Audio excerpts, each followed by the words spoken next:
नमस्कार। आकाशवाणी से प्रस्तुत है समाचार प्रभात।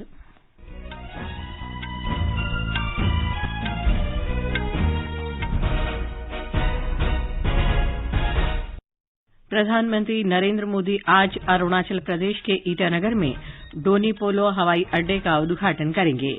प्रधानमंत्री आज दोपहर वाराणसी में काशी तमिल संगमम का शुभारंभ करेंगे। गुजरात में विधानसभा चुनाव के लिए प्रचार तेज। भाजपा के वरिष्ठ नेता और प्रधानमंत्री नरेंद्र मोदी आज वलसाड़ से प्रचार अभियान शुरू करेंगे। इलेक्ट्रॉनिकी और सूचना प्रौद्योगिकी मंत्रालय ने डिजिटल व्यक्तिगत डाटा संरक्षण विधेयक 2022 के मसौदे पर लोगों की राय मांगी है। गोवा में 53वें भारतीय अंतर्राष्ट्रीय फिल्म महोत्सव के कल होने वाले भव्य उद्घाटन की तैयारियां अंतिम चरण में। और भारत ने दक्षिण कोरिया में 15वीं एशियाई एयरगन निशानेबाजी चैंपियनशिप की 28 स्पर्धाओं में 25 स्वर्ण पदक जीते।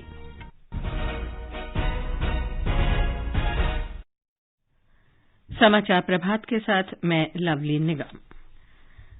प्रधानमंत्री नरेंद्र मोदी आज अरुणाचल प्रदेश के ईटानगर में डोनी पोलो हवाई अड्डे का उद्घाटन करेंगे। ये राज्य का पहला हरित क्षेत्र हवाई अड्डा होगा। इसमें प्रत्येक मौसम में सुचारू उड़ान संचालन के लिए सभी अत्याधुनिक सुविधाएं होंगी।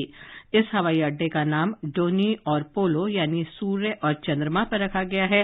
मुख्यमंत्री पेमा खांडू ने कहा कि इस हवाई अड्डे से संपर्क सुविधा के साथ साथ व्यापार और पर्यटन को भी बढ़ावा मिलेगा। इससे राज्य की अर्थव्यवस्था मजबूत होगी। श्री मोदी 600 मेगावाट के कामेंग पनबिजली केंद्र का भी लोकार्पण करेंगे। श्री नरेंद्र मोदी आज दोपहर वाराणसी में काशी तमिल संगमम का उद्घाटन करेंगे। भारत सरकार आजादी का अमृत महोत्सव के अंतर्गत एक भारत श्रेष्ठ भारत की भावना को प्रोत्साहित करने के लिए संगमम का आयोजन कर रही है। इसका उद्देश्य देश के दो सबसे महत्वपूर्ण और प्राचीन ज्ञान केंद्रों तमिलनाडु और काशी के बीच पारंपरिक संपर्क को बहाल करना है। हमारे संवाददाता ने बताया है कि ज्ञान और संस्कृति की साझा विरासत से परिचित होने का यह अनूठा अवसर राष्ट्रीय शिक्षा नीति 2020 के अनुरूप है। एक महीने तक चलने वाले काशी तमिल संगमम की मेजबानी के लिए बनारस हिंदू विश्वविद्यालय पूरी तरह तैयार है। बीती रात वाराणसी पहुंचे 200 से अधिक तमिलनाडु के प्रतिनिधियों का दल भी इस कार्यक्रम में शामिल होगा। उद्घाटन कार्यक्रम के दौरान प्रधानमंत्री तमिलनाडु से आने वाले प्रतिनिधियों के साथ बातचीत करेंगे। उद्घाटन समारोह में प्रसिद्ध संगीतकार इलैया राजा द्वारा गायन और पुस्तक विमोचन जैसे विभिन्न सांस्कृतिक कार्यक्रम होंगे। इसके साथ ही स्थानीय लोगों के लिए वाराणसी में दोनों क्षेत्रों के हथकरघा, हस्तशिल्प, ओडीओपी उत्पादों, पुस्तकों, वृत्त चित्रों, व्यंजनों, कला रूपों, इतिहास, पर्यटन स्थलों आदि की एक महीने लंबी प्रदर्शनी भी लगाई जाएगी। सुशील चंद्र तिवारी, आकाशवाणी समाचार, वाराणसी। भारतीय जनता पार्टी के वरिष्ठ नेता और प्रधानमंत्री नरेंद्र मोदी 3 दिन के चुनाव प्रचार के लिए आज गुजरात पहुंचेंगे। वे आज शाम वलसाड़ में चुनावी रैली करेंगे। राज्य के विभिन्न स्थानों में 8 जनसभाओं को संबोधित करने का उनका कार्यक्रम है। इस बीच निर्वाचन आयोग ने दूसरे चरण के लिए 1112 नामांकन पत्रों को वैध घोषित किया है। इस चरण के लिए नाम वापसी की अंतिम तिथि 21 नवंबर है। पहले चरण के चुनाव में कुल 788 उम्मीदवार चुनाव मैदान में हैं। एक रिपोर्ट। गुजरात में पहले चरण में दोनों प्रमुख दलों सहित 39 राजनीतिक दलों ने अपने उम्मीदवार उतारे हैं। भाजपा और कांग्रेस पार्टी सभी 89 सीटों पर चुनाव लड़ रही हैं, जबकि आम आदमी पार्टी के 88 उम्मीदवार हैं। इसके अलावा बहुजन समाज पार्टी के 5, भारतीय ट्राइबल पार्टी 14 और समाजवादी पार्टी 12 सीटों पर चुनाव लड़ रही है। भाजपा ने पहले चरण में कुल 9 महिला उम्मीदवारों को टिकट दिया है। वहीं कांग्रेस ने 6 और आम आदमी पार्टी ने 5 महिला उम्मीदवारों को मैदान में उतारा है। पहले चरण में सौराष्ट्र, कच्छ और दक्षिण गुजरात के 19 जिलों में 1 दिसंबर को वोट डाले जाएंगे। अपर्णा खूंट के साथ संजीव शर्मा, आकाशवाणी समाचार, अहमदाबाद। निर्वाचन आयोग राज्य के वरिष्ठ और दिव्यांग मतदाताओं के लिए घर पर ही मतदान की सुविधा दे रहा है। राज्य की मुख्य चुनाव अधिकारी पी भारती ने आकाशवाणी समाचार से विशेष बातचीत में बताया कि बूथ स्तर के अधिकारी ऐसे वरिष्ठ मतदाताओं से लगातार संपर्क कर रहे हैं। जरूरी फॉर्म 12 भरने के बाद उन्हें घर पर ही मतदान की सुविधा दी जाएगी। हमारा ऑब्जेक्टिव है कि एक्सेसिबल इलेक्शंस होना चाहिए, हर टाइप का लोगो इसमें इंक्लूसिव भी होना चाहिए, at the same time elections accessible होना है। इसके लिए फर्स्ट टाइम एब्सेंटी वोटर्स के लिए, एब्सेंटी वोटर्स मतलब किस को पोलिंग स्टेशन आने तक मुश्किल होता है, इन लोगों के लिए घर पे ही बैठ के होम वोटिंग का प्रयास किया। सो फॉर एग्जाम्पल बेंचमार्क विकलांगता हो 40% से ऊपर हो, प्लस 80+ आयु वर्ष के वरिष्ठ मतदान चाहते हैं तो उन लोगों के लिए फॉर्म नंबर 12D भर के ये लोग घर पे मतदान कर सकता है। इलेक्ट्रॉनिकी और सूचना प्रौद्योगिकी मंत्रालय ने डिजिटल व्यक्तिगत डाटा संरक्षण विधेयक 2022 के मसौदे पर जनता की राय आमंत्रित की है। ये विधेयक देश में डिजिटल व्यक्तिगत डाटा संरक्षण की प्रभावी कानूनी रूपरेखा सुनिश्चित करेगा। ये विधेयक लोगों के डिजिटल स्वरूप में संरक्षित व्यक्तिगत जानकारियों के इस तरह प्रोसेसिंग की व्यवस्था करता है जिससे लोगों के अधिकारों की रक्षा हो और कानूनी जरूरत के अनुरूप इसका उपयोग भी किया जा सके। मंत्रालय ने वेबसाइट www.innovateindia.mygov.in पर 17 दिसंबर तक लोगों से सुझाव मांगे हैं। ये समाचार आकाशवाणी से प्रसारित किए जा रहे हैं। ये विशाल है ना, इसका सब प्रॉपर चलता है। कल उसके बैंक अकाउंट में 15,000 रुपए का फ्रॉड हुआ है, पता है? इसको तो कोई टेंशन ही नहीं होती है, देखना। टेंशन क्यों? मेरी कोई गलती नहीं थी। फिर भी फ्रॉड होने पर मैंने तुरंत बैंक को इन्फॉर्म कर दिया। आरबीआई कहता है अगर आपके अकाउंट से किसी ने धोखे से पैसे निकाले हैं तो बैंक को जल्द से जल्द इन्फॉर्म कीजिए। 3 दिन के अंदर इन्फॉर्म किया तो कोई नुकसान नहीं होगा, जितना लेट करोगे उतना ज्यादा नुकसान। और सुन, सब चलता नहीं है, प्रॉपर चलाना पड़ता है। आरबीआई कहता है जानकार बनिए, सतर्क रहिए। समाचार प्रभात में आपका फिर स्वागत है। भारत का 53वां अंतर्राष्ट्रीय फिल्म महोत्सव कल गोवा में तालेगांव के doctor Shyama Prasad Mukherjee indoor stadium में रंगारंग कार्यक्रम के साथ शुरू होगा। फिल्मोत्सव के भव्य उद्घाटन की तैयारियां अंतिम चरण में हैं। महोत्सव में 79 देशों की 280 फिल्में दिखाई जाएंगी। महोत्सव का आरंभ डाइटर बर्नर द्वारा निर्देशित Austrian film Alma and Oscar से होगी। भारतीय पैनोरमा खंड में भारत की 25 फीचर फिल्में और 19 गैर फीचर फिल्में दिखाई जाएंगी, जबकि 183 फिल्में अंतर्राष्ट्रीय कार्यक्रम का हिस्सा होंगी। मणिपुरी सिनेमा के 50 वर्ष पूरा होने पर एक विशेष पैकेज के अंतर्गत मणिपुर राज्य फिल्म विकास संस्था द्वारा बनाई गई 5 फीचर और 5 गैर फीचर फिल्में दिखाई जाएंगी। राष्ट्रपति द्रौपदी मुर्मू ने फिल्म महोत्सव की सफलता के लिए शुभकामनाएं दी हैं। उन्होंने कहा कि ये एशिया का सबसे पुराना फिल्म महोत्सव है और अंतर्राष्ट्रीय संबंधों को बढ़ाने में योगदान देता है।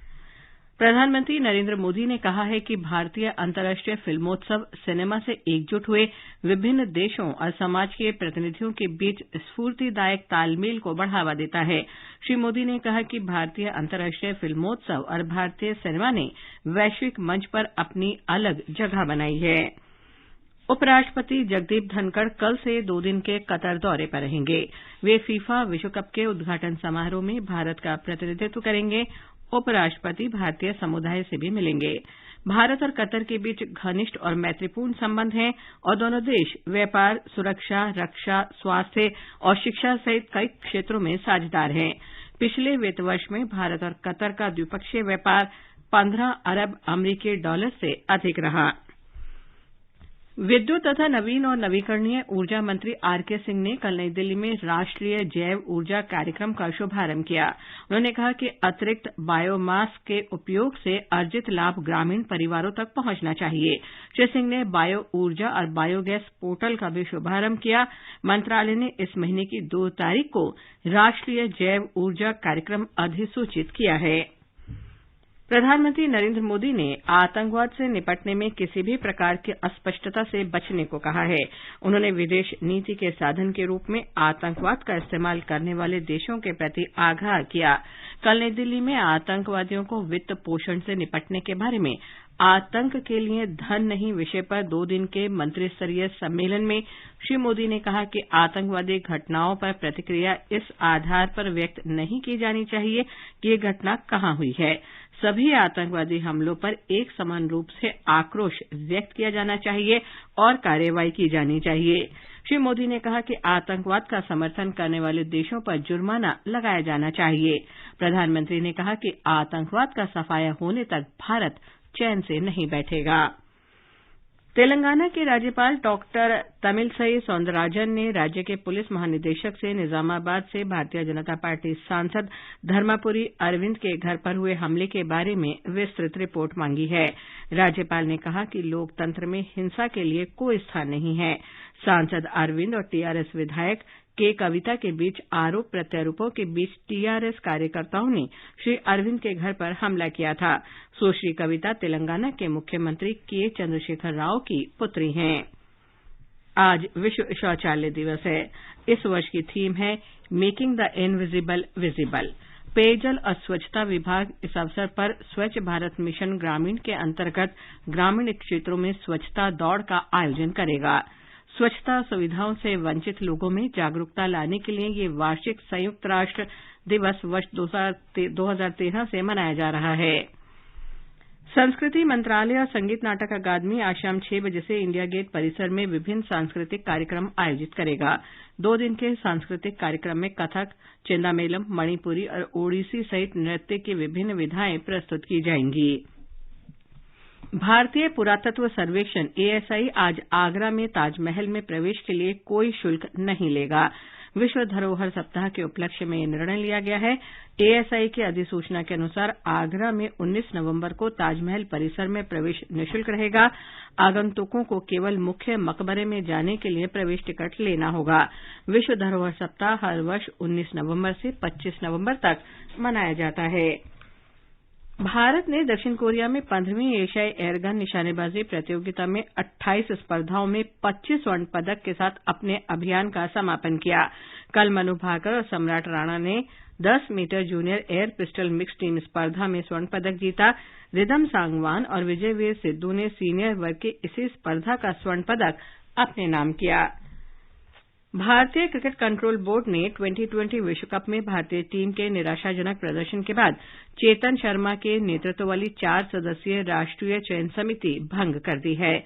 चयन समिति में मुख्य चयनकर्ता चेतन शर्मा के अलावा सुनील जोशी, हरविंदर सिंह और देबाशीष मोहंती थे। इंडोनेशिया के पश्चिमी तट पर कल शाम 6.9 तीव्रता का तेज भूकंप आया। भारत में हिंद महासागर सुनामी चेतावनी और निगरानी प्रणाली ने कहा है कि यह भूकंप हिंद महासागर क्षेत्र को प्रभावित करने वाली सुनामी लाने में सक्षम था। ये समाचार हमारी वेबसाइट newsonair.gov.in/hindi पर भी उपलब्ध हैं। और अब समाचार पत्रों की सुर्खियों के साथ हैं फरहत नाज। धन्यवाद लवलीन। प्रधानमंत्री नरेंद्र मोदी का ये कथन कि आतंकवाद समर्थक देश दंडित हों दैनिक जागरण सहित सभी अखबारों में है। राष्ट्रीय सहारा की सुर्खी है, पीएम ने कहा आतंकवाद को उखाड़ फेंके जाने तक चैन से नहीं बैठेगा देश।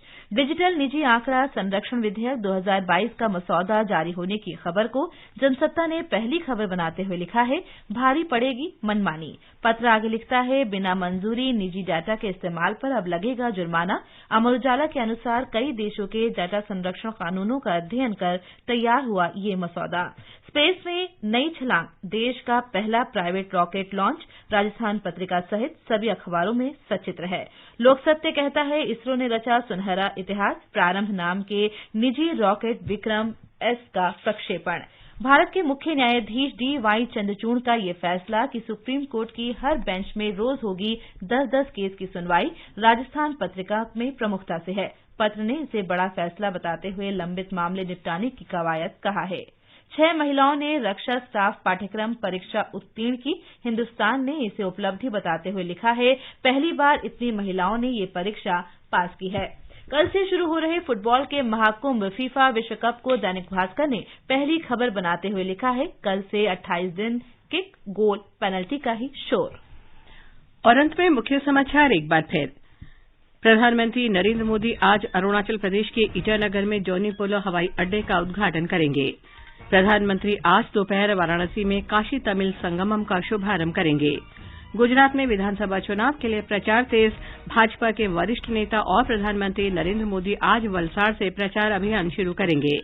इलेक्ट्रॉनिकी और सूचना प्रौद्योगिकी मंत्रालय ने डिजिटल व्यक्तिगत डाटा संरक्षण विधेयक 2022 के मसौदे पर लोगों की राय मांगी है। गोवा में कल 53वें भारतीय अंतर्राष्ट्रीय फिल्म महोत्सव के भव्य उद्घाटन की तैयारियां अंतिम चरण में। इसके साथ ही समाचार प्रभात का ये अंक समाप्त हुआ। नमस्कार।